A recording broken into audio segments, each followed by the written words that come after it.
Yeah, how you doing? Welcome to Austin, Texas, y'all. Oh yeah, we are in Home Austin. of Willie Nelson, Stevie Ray Vaughan, Eric Johnson. Well, Just not really Willie's home now anymore, is it? yeah, I mean he spends a lot of time in Hawaii, doesn't he? Dale Watson left, Yeah, Dale's in Nashville, right? and Red Volkart left, and Where did Red go? I don't know, Missouri maybe. Okay. He was here for a long time, real master musician. Yeah. And was there a reason why he left? Just getting out of the Austin craziness? I guess you'd have to ask him. I don't know. Yeah. He probably just ran his course and Yeah. decided it was time for a new chapter in his life. Yeah. I mean, it's what people do, right? Right. Yeah. Well, Bruce, thank you for being here. I appreciate you taking the time to drive down and share your story, share your place in Austin music. So we'll start with who are you? What is Texas Tone Amps? And we'll start with you first. Where are you from, Bruce? Well, I'm from right here in Austin, Texas. All right. I wasn't born here, but moved here when we were 2, and so I'm a longtime Austinite. Born in West Texas. Okay.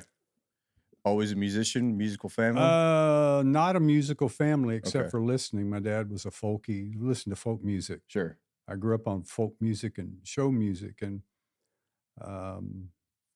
which led to Bob Dylan, of course. And I started playing guitar. I guess I was 15 years old. Okay.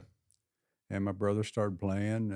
He's younger than me. We're both in bands together. And so just taking off from there. So pretty much lifetime since I was 15. Did you ever play in any bands around town? I played in a couple of bands around town. Okay. Nobody that you've ever heard of.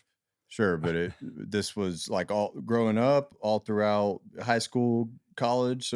Well, I played in a church Okay. like for 30 whatever years, a couple of 2 or 3 different churches here in Austin. Yeah.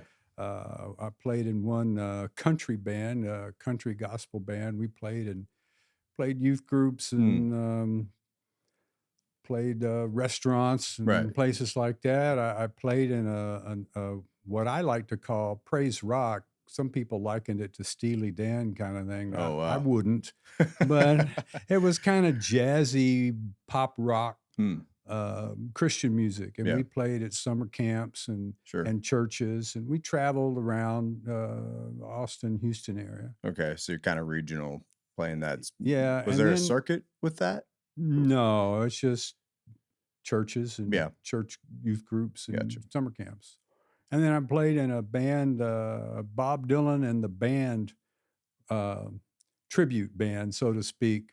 We didn't play note for note renditions. Right. We were pretty loose, like Dylan tends to be. Yeah, But absolutely. we played here around Austin in the early 2000s. So we played for a while, and it was just a lot of fun. Yeah. When you're with that Bob Dylan tribute band, you play in any of the venues that are still kicking today? Yeah. We played at the Hole in the Wall. That's still around. Yeah. And what years was this? Oh, probably 07 to 11, something like that. Yeah. Okay. Not long ago, but long ago. Yeah. Right. Okay. And so just guitar? Mostly guitar. I played bass right. in pretty much anywhere that I was, if there was a need for it. Mm-hmm. Yeah. And so are your kids, are they music kids? Were they in bands and stuff? I've got my son learned to play piano, Okay. and my oldest daughter, we got her guitar, and my youngest daughter got a guitar, and she's really a singer, the youngest one, and she's the only one that's really active right now. But it's she sings and plays guitar at home for her kids. Yeah. That's cool. But she's not in any bands or anything. No, she's been in a couple of high school productions and a couple of local playhouse plays and stuff, but nothing. She's raising kids right now. So Texas Tone Amps. Yeah. So you started that as a full-time profession? No, actually, I started it because I was dissatisfied with the response I was getting from the amps I was using. And I went through, this whole litany of famous amps. Right. a dozen or more. Some people that may not be much, but I went through at least, I kept changing amps. I changed guitars until I settled on a 66 Telly. Okay. And that was a wonderful guitar. Yeah. You know, I bought it back before the prices went crazy. Yeah. I've since sold it, unfortunately. Did you buy it here in town? Yeah, I bought it from Guitar Resurrection. They're no longer around. Right. Either. I've heard of them, but yeah. Yeah, it's a, you know, come and go kind of thing. So before we get in the amps, how many of your guitars, you said you settled on a 66 Telly. What else did you try out? Well, I had one of those mid 70s Telecaster Customs with the 4 knobs and the wide range humbucking pickup. Actually played in a Hank Williams review. Really? Yeah. Really? Yeah. And it's a funny thing, when I got that job, I wasn't even familiar with Hank Williams music other than hearing other people cover stuff on the radio. Right. But yeah, I played so-called lead guitar in that. And so that was fun. It didn't last very long, but it was fun. And what years was that? That was in the, you're really dating me here. Sorry, man. Well, you know, it was in the 70s. Let's just put it that. It was a brand new guitar. I didn't like it. Yeah. But be that as it may. And Sure. I had a young friend that was a singer-songwriter. I would back him on it. But okay. I traded that for a Music Man guitar because I had bought one of the brand new first Music Man amplifiers. 65 watts, 2 10-inch speakers, loud as heck. Oh my God. Yeah, that's power. And the Music Man guitar, and it was too loud, too clean. So I got a brand new Strat in about 81, and it was wonderful. And I traded the Music Man in for a couple of 2, count them, PV Bandit 65s that I played in stereo. One on either side of the stage. Wow, that's cool. PV's kind of one of those amps. I heard somebody. Yeah. Was it Willie played a PV or Shaky Graves? There's a. It wasn't Shaky Graves, but there was a famous awesome musician. I thought I heard it from Shaky Graves on a podcast that he played some old PV amp. Yeah, the pedal steel players tend to like some of the PVs, but they were okay amps.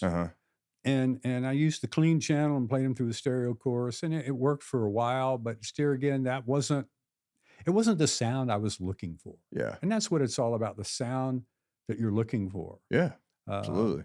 You know, I went to an Eric Johnson seminar one time, and he talked about his rig, and you know, he's very particular about the way he has his rig set up because his sound is his trademark. Yeah, and so I remember telling one of my bandmates, if you sound the way you want to sound, you have the right tone, you can play anything because you're digging what you're hearing coming out of the amp. Yeah.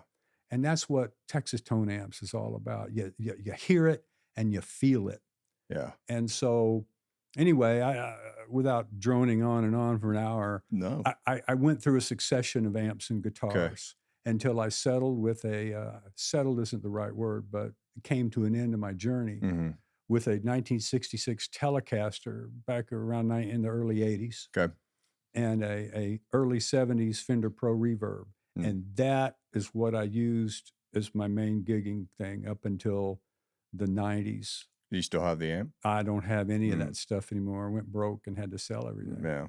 And so in the 2000s, when I started playing with the basement tapes, I needed an amp. And I was playing in church. I needed an amp. I got a Fender Princeton non-reverb from the 70s. It was a pretty nice amp. It sounded great in the studio when we'd go in to record. It sounded great. On stage, it wasn't enough amp. Wasn't loud enough, wasn't stout enough, wasn't strong enough. Single 10, 10 watts. And just, you know, you got a drummer, you're on stage. Yeah. It just didn't get there. So I got a Made in USA crate V16. Okay. Kind of like a Blues Junior kind of thing. And it was all right. You know, it was a good amp. It was all right. But it still wasn't that sound that I was looking for. You had a specific ear for something. Well, you know, when you play guitar, you want it to sound a certain way. Yep. And it wasn't sounding the way I wanted to sound. I'm not saying the equipment was bad. Yeah. No, it I, just wasn't getting you the sound you yeah, wanted. and so I decided the internet was catching on in the Mhm. early 2000s, and I was on the internet, and you all these discussion forums about amps, and everybody talks about all the touch sensitive and dynamic amps, and I'm going, yeah, I don't have that. Yeah. So I started doing a lot of studying and reading, and I'm a my family calls me Mr. Fix It. I'm a Mm, hardware guy.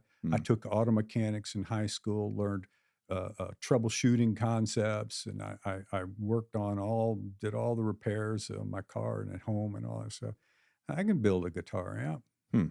And so I did a lot of research. I corresponded with some guys that had restored an early 50s Gibson amp. Oh, wow. And I built this amp that I have here. It's a little 12-watt amp with tremolo, Mhm.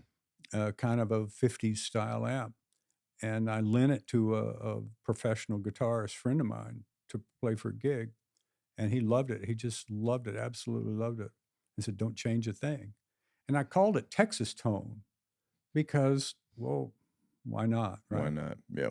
I'm in Texas. It's Texas music has a certain kind of connotation to it, Mhm. whether it's Willie Nelson or Eric Johnson, which are not the same, Yeah. or Waylon Jennings or Buddy Holly or Joe Ely or Stevie Ray Vaughan, Jimmy. It doesn't matter. Yeah. There's a certain character to Texas music, to Austin music, Yeah. and Agreed.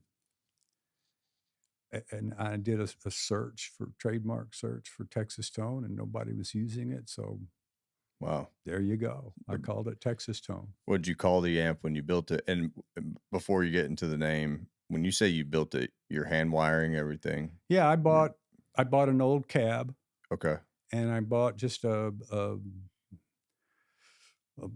Hammond chassis, like an 8x12 empty chassis, Mhm. and I drilled it and bought a couple of transformers and bought all the parts, the resistors, capacitors, and tube sockets and tubes and all that Mhm. stuff. And just put it together from an adaptation of an early 50s design, Did not you exact copy. How long did it take you to make it? I don't remember. Was it months, years? No, a month or two. I don't Okay. know. So I was you doing it step by step. Yeah. Yeah. Yeah. And so you got to it quick all while maybe raising a family Well, at the time. I was still raising a family, working full time Yeah. job in the corporate world, Yeah. doing computer engineering. Okay. So you had that technical background to you, but you never had any kind of formal amp training, so to No, I speak. didn't have formal electrical engineering training. Mhm. I read books and studied. My son's an electrical engineer, and I ran some things by him. Sure. And I studied some electrical engineering analyses of amps and stuff. Wow. And a lot of what you read on the internet, I'm sorry to say, folks, it's not true. I hope everybody understands that. You gotta have a BS detector, Yeah. because Yeah. one guy will say, example, tone wood doesn't make a difference on electric guitars, strings and pickup. Hmm. And the other guy will say, no, no, no, no. A mahogany Les Paul with a maple top sounds different than a Fender with a ash body. Mhm. People will argue that until the cows come home. Yeah. It doesn't matter. It's just that everybody's got an opinion, Yeah. and some of them are based in facts and some of them are opinions. And an opinion is valid because it's the way you feel. Yeah. And if you feel that the tone wood matters, or you feel that the wood of the guitar doesn't matter, that's fine. How do you feel about the tone I of feel that the wood matters. Yeah. I'm on that because the Leo built his guitars out of solid wood because he wanted to get rid of the vibrations of an acoustic guitar top. Mhm. Um, Les Paul built his log, a 4x4 with a bridge and pickup and a Mhm. neck on it, Mhm. because they wanted to get rid of the vibrations. Well, the vibrations are still going through the wood, Yeah. from the neck to the bridge, and different wood has resonant frequency. I read an interview in Guitar Player with Leo Fender, Mhm. and he would have built those guitars out of cement or concrete or granite if he could have. It Hmm. just wasn't practical. Right. He wanted a guitar that would not resonate period. Right. And, you know, That's anyway, interesting. I don't want to go down that bunny trail, Well, but no, I mean, that's so do you feel like that has anything to do with how you build your amps in terms do you use any specific wood? I've never heard of no. amp wood I being a mean, thing. these are, pine cabinets Okay. and they're good wood, but you don't want crappy wood because the speaker Mhm. needs a good solid mounting, and you've got sound waves resonating in there. And if the wood is flexing or spongy, Hmm. it's gonna affect the sound. Mhm. Now, if you do a side by side blind sound test, you may not. Yeah, I mean, I don't know. I don't want to disparage anybody that feels like tone wood doesn't matter right. because that's their valid Yeah. thinking. They have an emphasis on something else, and I mean, Yeah, I personally probably couldn't hear I can feel a difference if I'm playing, the Les Paul or the Strat and, right.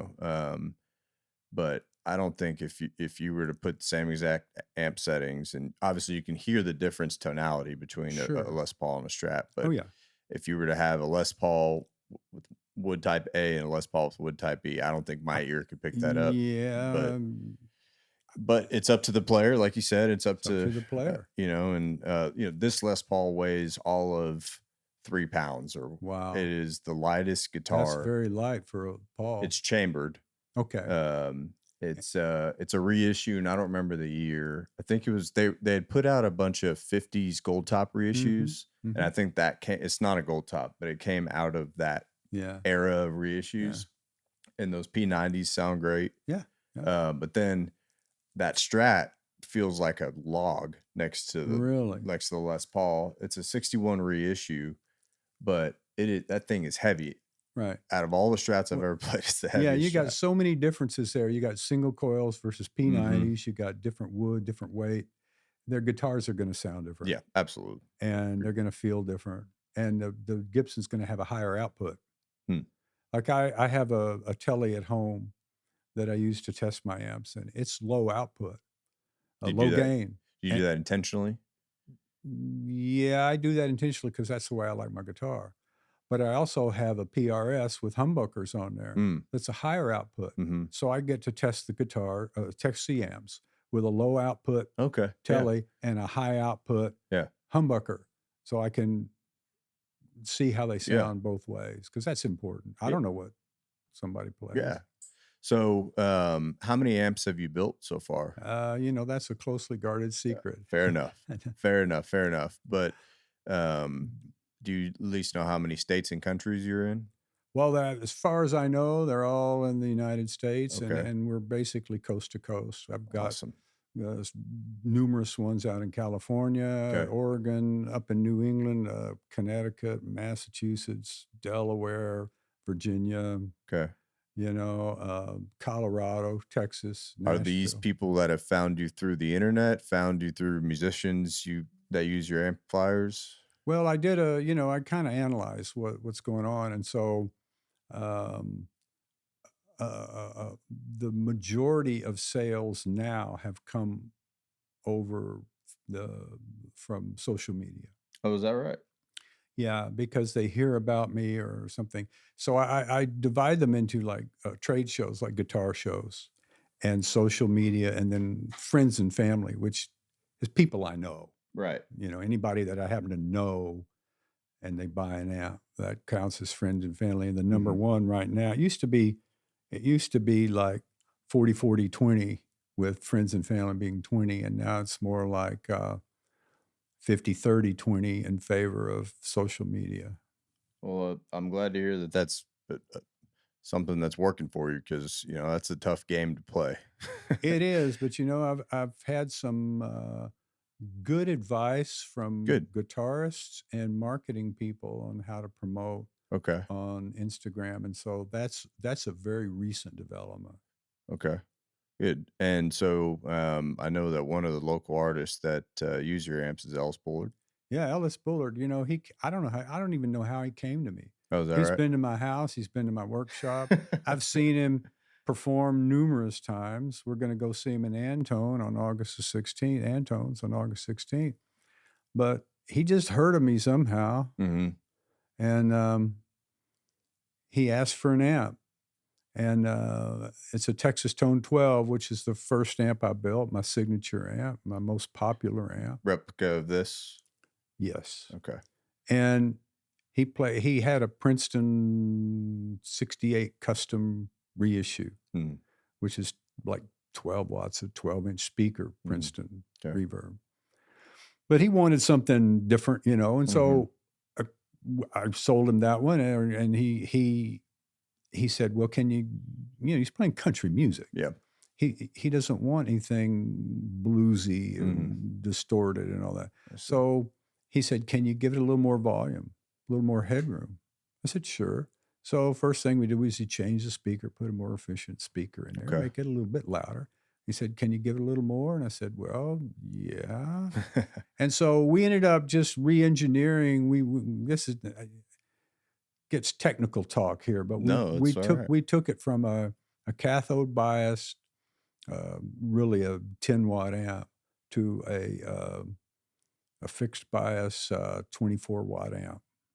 So we more than doubled the output power, and gave it a lot more clean headroom. But it's still the same amp with our Hypnotic Slam Effect tremolo. Is that Hypnotics?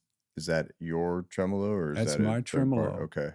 It's similar to tremolos you might find on Princeton reverb, but it's different. It's or maybe this reissue here. It's a Fender tremolo built in. I don't know. Yeah. It wasn't. I didn't copy it from a Fender tremolo, and I worked with my electrical engineer to. Went through 3 different iterations of that tremolo before we hit on something that's just wow. And it's not, when you listen to it, you hear the difference. It's some people liken it to a vibrato, but it's not a vibrato. Some people liken it to the sound of a rotating speaker emulator, but it's not. It's just it's a cascading, oscillating tremolo, and once you hear it, you get it. So is that unique for a Texas Tone buying experience, where you can kind of customize it, or do you find that a lot of people come to you with a certain desire and you just kind of work with them? Well, it's a little of both. I mean, I have stock amps, a Texas Tone 12, a Texas Tone 30, for instance, Texas Tone Ranger. These are stock amps, but I have people come to me and say, hey, can you do this? Well, yeah, maybe. And so we talk to them and decide what they want, and that's how we come up with custom amps. Yeah. So it's like 50-50 now. So how many stock amps do you have? Well, I'm trying to pare down the number of stock amps. Right now, I would say 6. Okay. 6 stock amps. And anywhere from a 12 to, do you make a 100-watt? I have the biggest amp I've made right now is 60 watts. Okay. And Ellis Bullard has one of those. Okay. We call it the EB50. EB50. And 50 because 50-ish watts. Yeah. Sounds better than EB60 for some reason. Okay, fair enough. But the actual output is 60 watts, and that's clean. That's clean watts. It's loud as heck. Yeah. And with 2 12s. Okay. And it was built to not break up, so to speak, or does it have a break point? Well, he here again, he re-engineered the amp. It was originally designed to be kind of like imagine a Fender Super Reverb. Okay. The one with 4 10s. And we run 1 channel instead of 2. Okay. Gives it a little more clean and gain. We run a bigger output transformer, give it more watts. That's why we're pushing 60 watts on that thing.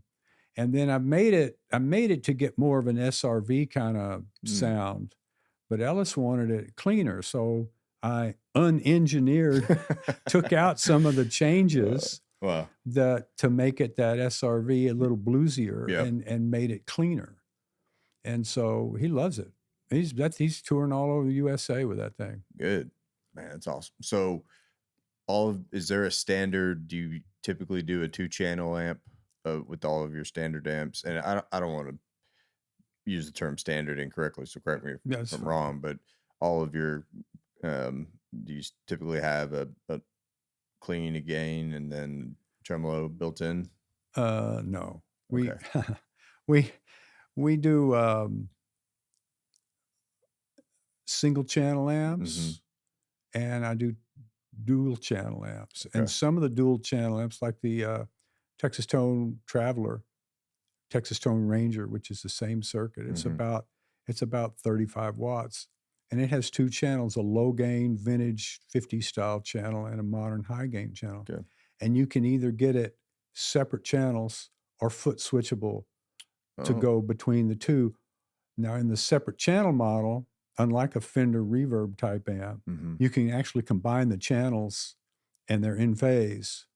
And so you can play them both at the same time, Wow. which lets you mix the volumes and between the two. And And that's my favorite way to run them, rather than switching, but combining them. and you can kind of at that point maybe play with your volume of your guitar a little bit more. Well, see, that's the way I learn Uh-huh. is like you take the amp and you just run it wide Right. open. Crank it.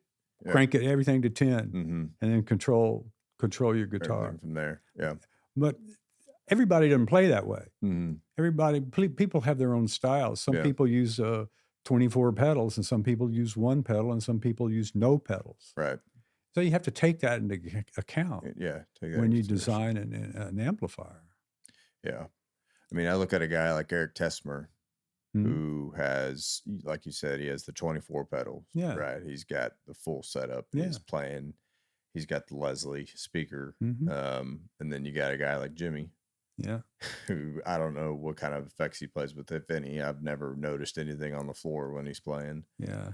But yeah, like you said, as an amp maker, you got to consider all that stuff. So, Yeah, and so if you're a pedal guy, uh-huh. you get the character of your sound from your pedals that Mhm. you've used. Sure. We're talking generalities here. We're not talking hard and fast rules. Right. Yeah. But typically, somebody that plays that way, that's their defining sound, they're going to want an amp that's clean and powerful. Mm-hmm. A pedal platform, clean, crystal clean, because they're getting the character of their sound from their pedals. Like I said, it's not a hard and fast rule. Some people like the pedal to overdrive the amp, Yeah. and so they don't want an amp that's crystal clean. Right.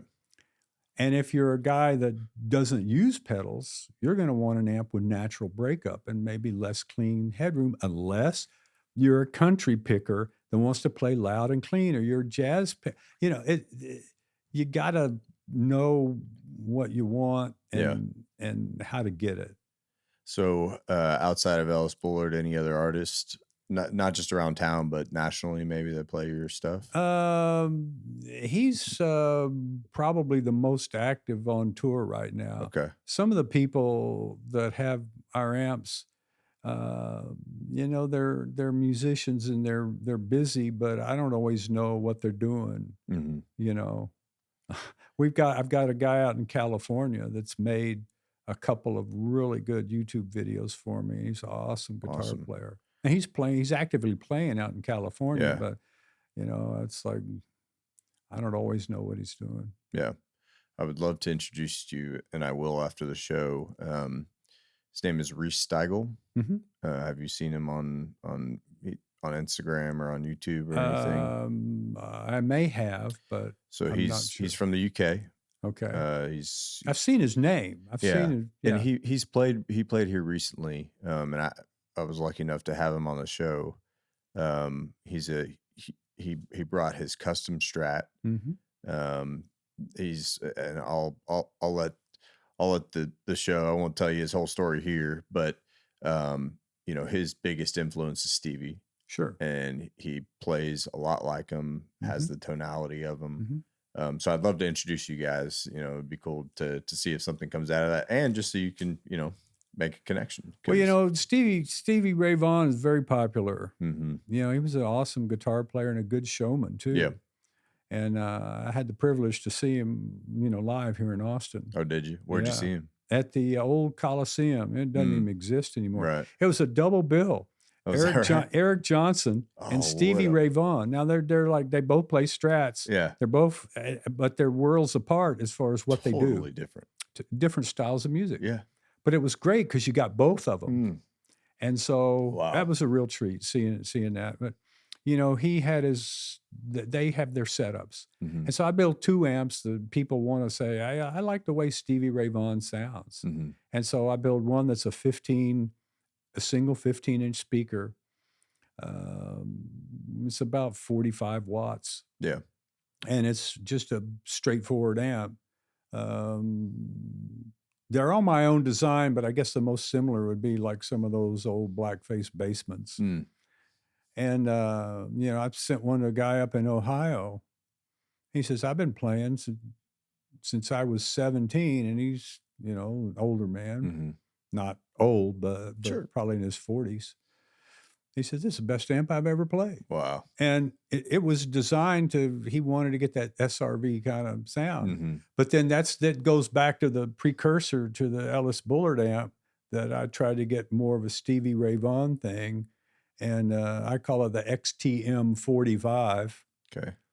Kind of a 45 just sounded good, and XTM was kind of like the old Marshall JTM, so it just made sense. But the XTM stands for extreme, because picture a Fender Silverface reverb style amp, and this is an extreme performance version of that, and it's made for someone who loves that Fender reverb amp sound, but you want to keep up with your buddy that's got a 100-watt Marshall lead. Yeah.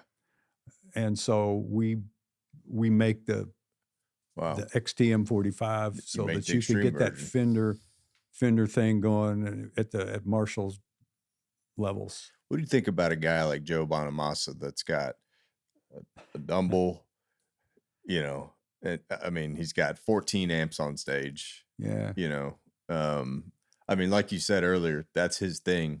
So, yeah, you know, it's just, what do you think about all that? Well, great for him. That's what I think. All right. Yeah. You know, if I was in his position, I'd probably do the same thing. Yeah. You know, I would love to collect guitars and amps. Yeah. But my pocketbooks aren't that deep, and I don't have enough space for all that. Yeah. I've got enough space for building amps, and these are all built in your backyard, in your shed. Well, not in my.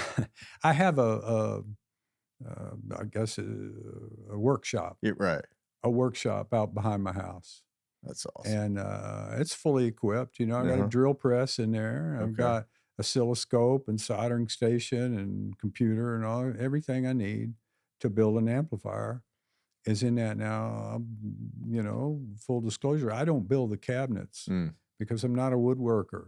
Okay. I get the cabinets made for me, but they're made to my specs. Gotcha. So you have one supplier that you work with? I have one primary supplier. Okay. Yeah. On the cabs. All right. The parts, really 2 major suppliers for parts. 3 major suppliers for parts. Okay. From the States, everywhere, wherever. From the all from the United States. All right. The majority of parts are American made. Awesome. Except tubes. Okay. Yeah.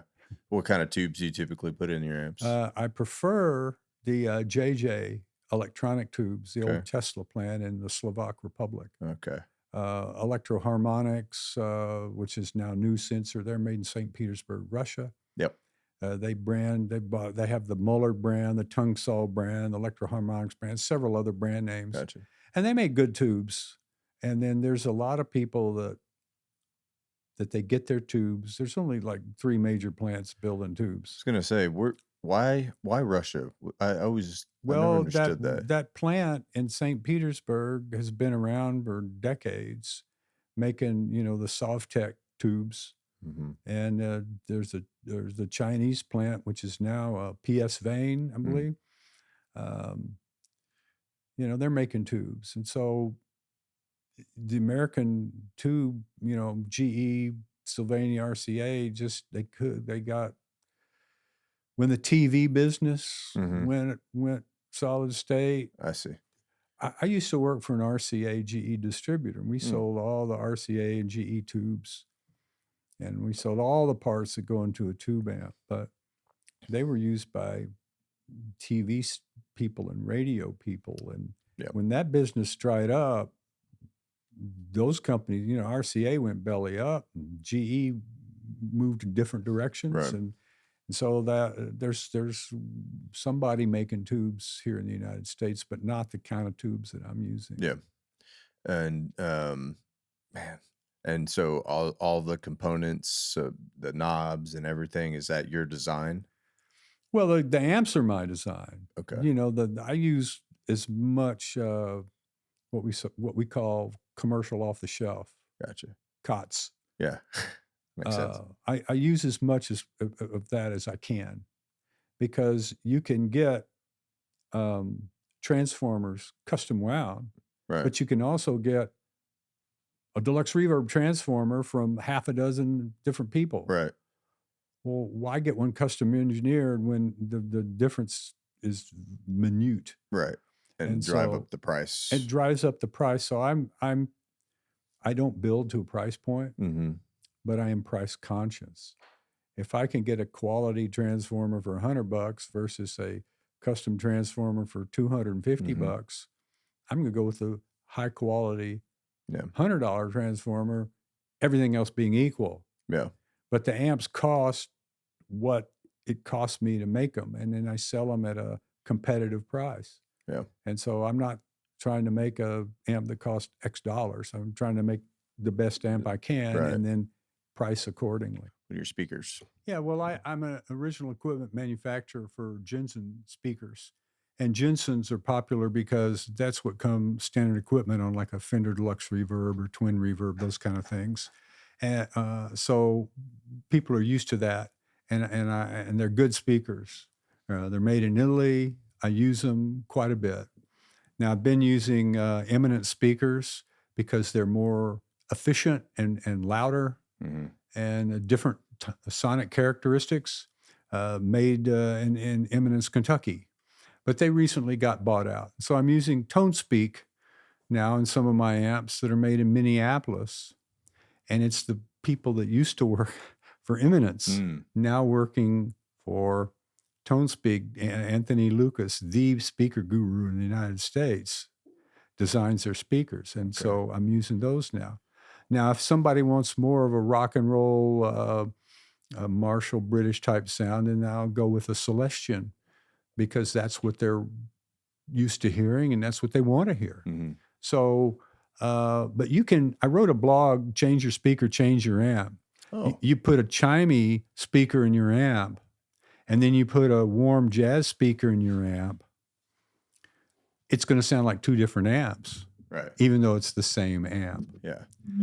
What was that blog through? I'd like to find that. There's a link to it on my website. Okay. I'm going to absolutely check it out. Okay. Change your speaker, change your amp. And another thing about setting your pickup height on your guitar. Okay.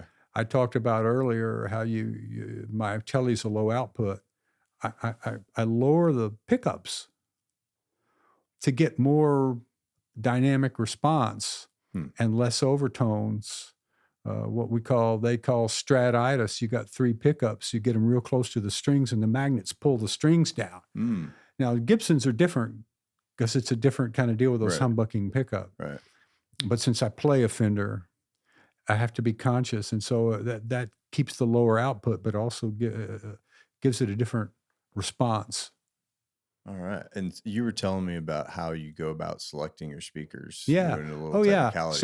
So when you look at the speaker descriptions on the internet, they'll tell you that it's great for this or great for that, or it's warm or it's clean, or warm, punchy. It's punchy and crisp and flubby, or what?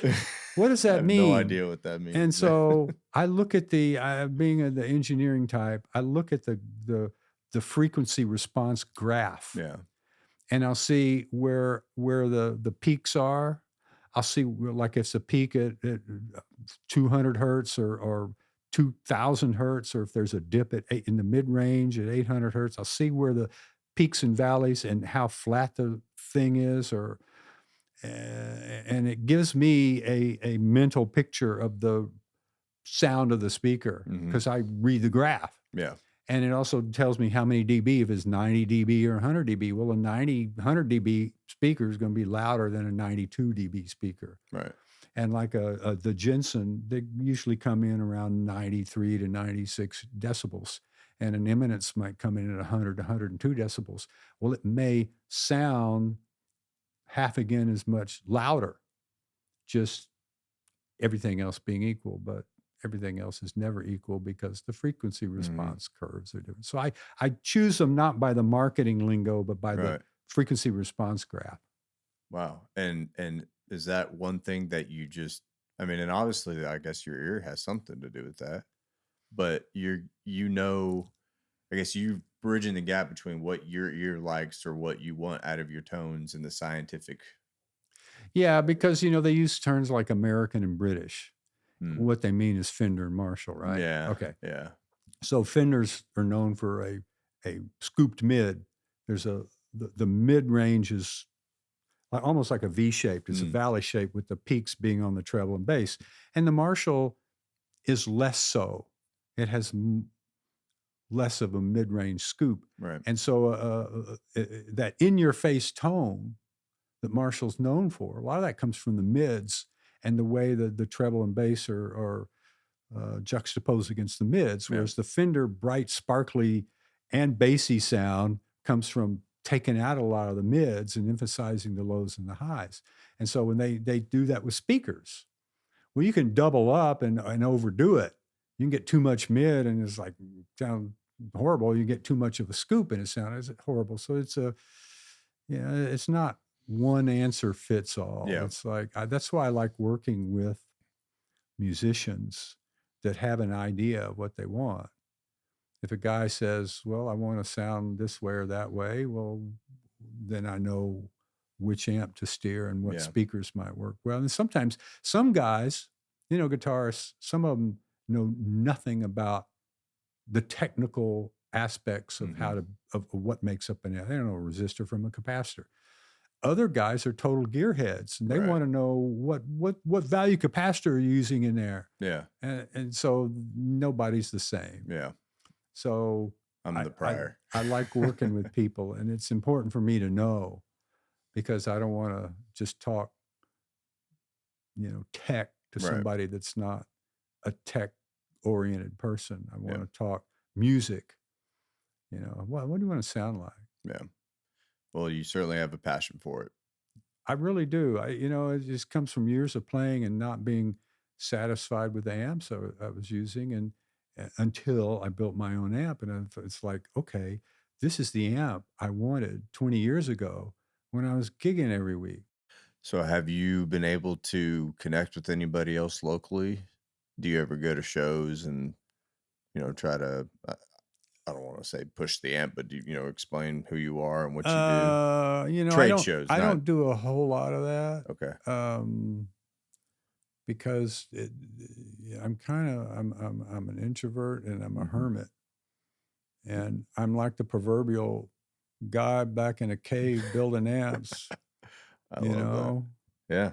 and I don't get out much. But I have done some of that in the past. I provided a whole backline for people, and I get sales out of that. But it's I don't want to spread myself too thin. There's only so much I can do. Well, yeah. I mean, like I said, you're family man, and this is your passion, and this is what you're good at, and Yeah, so it's my only job now. I'm out of the corporate world. okay. Yeah. All right. So how many amps do you think you've sold so far? You probably know exactly the number. I know vaguely the number. Yeah, A yeah. bunch. Yeah, a bunch. A bunch. So, but that's good. I mean, and how many years has it been? Well, my first amp that I built, or that I have with me here today, I built that in 2011. Okay. But the All right. Texas Tone brand as a marketable product dates. It's about 10 years old. Yeah. Do you have an end goal in mind of where you want Texas Tone to be? Well, I want Texas Tone to be known as a high quality, great sounding amplifier. I recently, and I want to be able to sell every one I build. Yeah. or build every one I can sell Yeah. or whatever. Right. So I recently I worked with a local guy here in Austin on marketing, Hmm. and he did a interview with a lot of my customers. Oh, is that right? He interviewed a lot of Texas Tone customers, and it was quite enlightening. And universally, they loved their amps. But they also, one of the interesting things about it was one of the things that first attracted them to me to the Texas Tone amp was the way it looked, Hmm.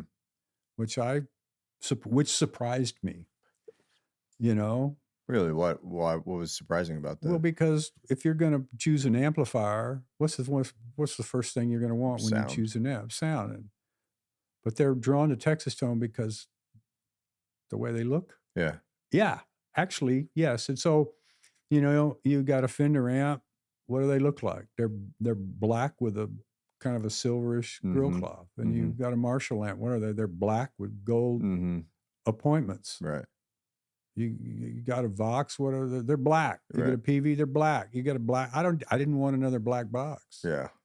Now Orange has got their thing. You know, you get Yeah. an Orange amp. They stick out on stage. And Yeah. Dr. C's got that big old lightning bolt Z on the front of them. Yeah. They're hard to miss. And so I wanted something different, and we chose blonde for our basic amplifier. And it's blonde with kind of black faceplate, cream knobs, and a um, kind of a brown and beige, Hmm. big star badge logo on the Yeah. front. It it you look at the photos of Ellis Bullard on stage, and the Texas Tone amp is unmistakable. It's like it's a big box.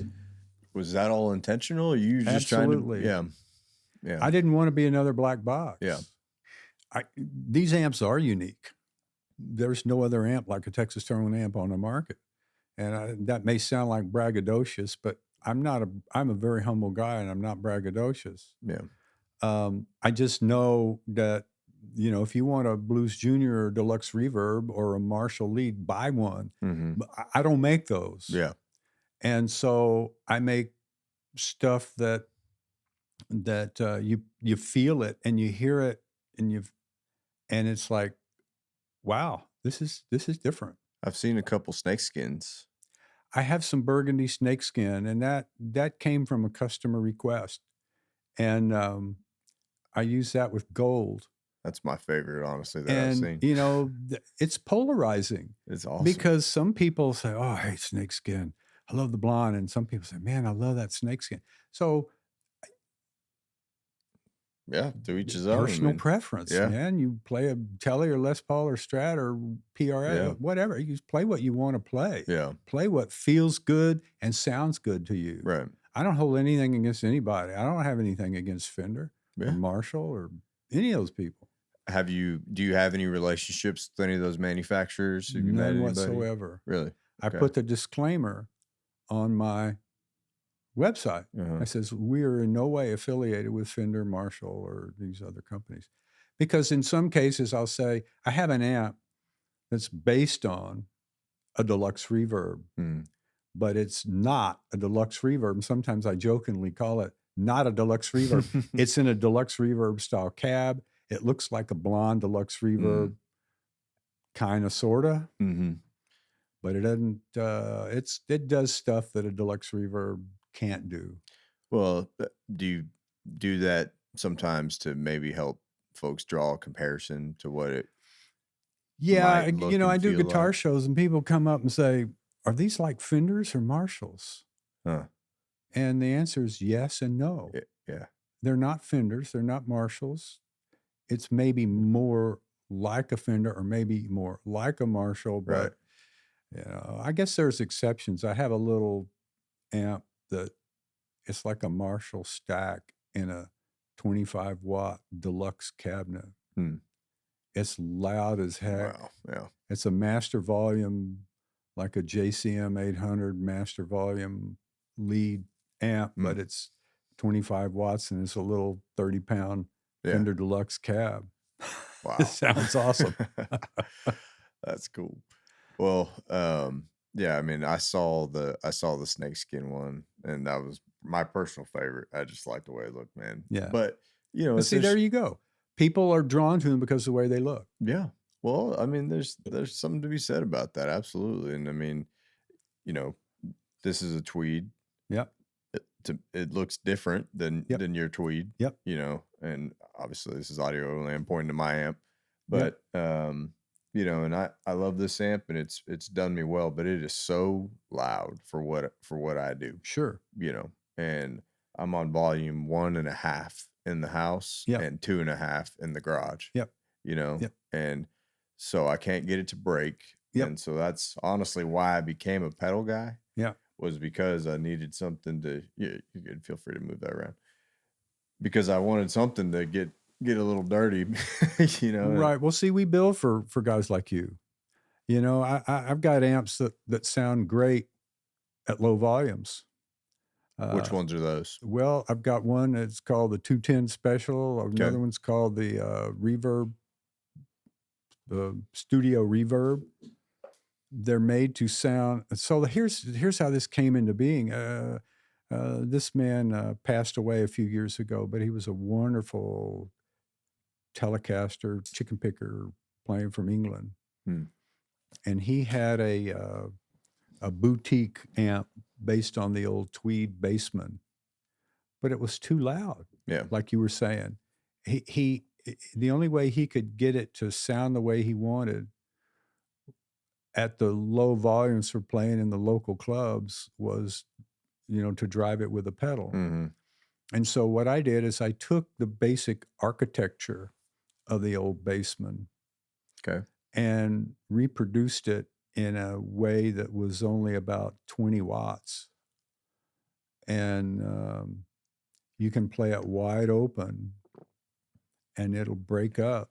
And it's designed for that. And then some of these little amps, I make 1 watt amps for people that want something. Wow. You'd be surprised in a small room how Mhm. loud a 1 watt amp can be. Wow. Well, I mean, but that's something that you do as Oh yeah, part of your business yeah, model.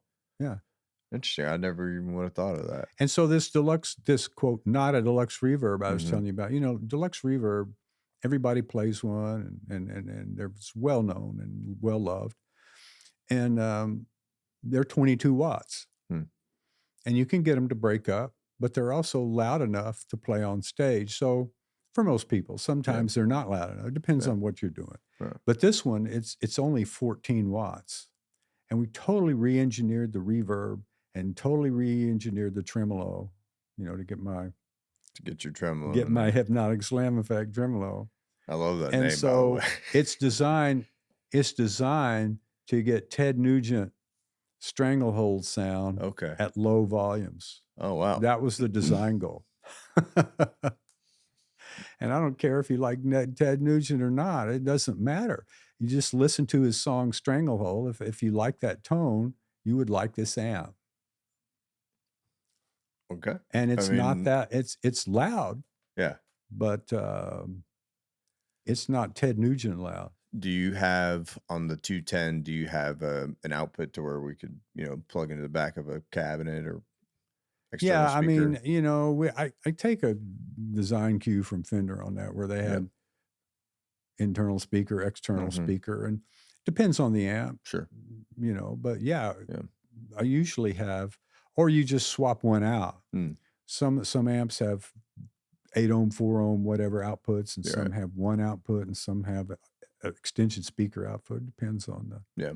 On Well, this cabinet right here is a 1980s Marshall bass cabinet. Oh, okay. It's a single. It's 8 or 10. It was a barn find in my buddy's barn back in college. Bought it for $50, and I love the way it sounds. Well, we out of could this we amp. could run, if we had a speaker cable, we could run a Texas Tone 12 through that. Well, thank God I got a speaker cable. Yeah. Yeah. Well, I'd love to try out these amps if that's Oh all yeah, right. these are unique. Okay. This I'll tell you a little thing about the little Tweed. Okay. It's in a box that looks like the old 5E3 Tweed Deluxe from 1957.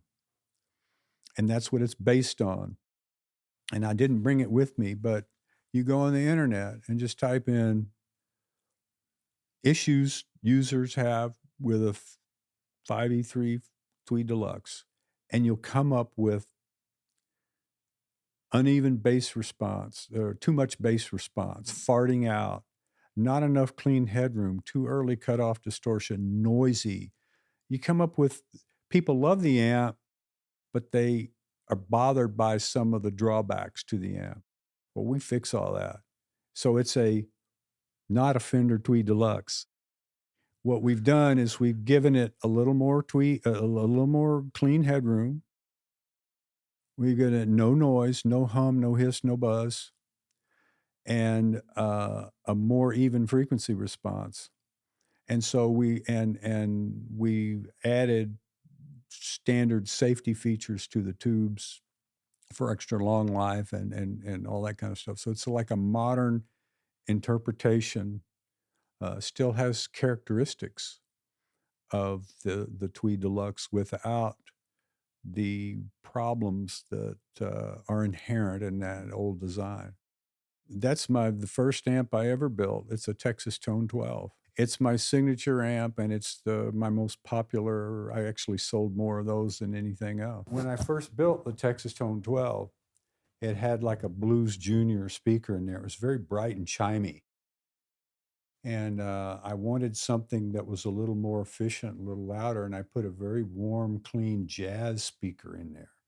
And so it's not, it's louder, but it's also warmer and more full sounding and less chimey. And so it's almost like you would have two different amps just by changing the speaker. If you get speakers that are that different, Right.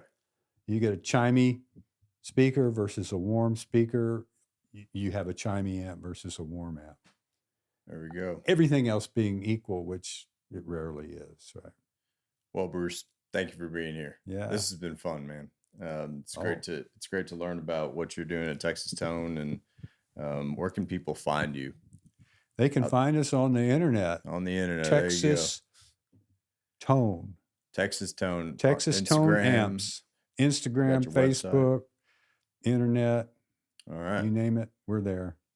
All right. So, you all right if we play a little something? Absolutely. Love to. All right.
Thanks for listening.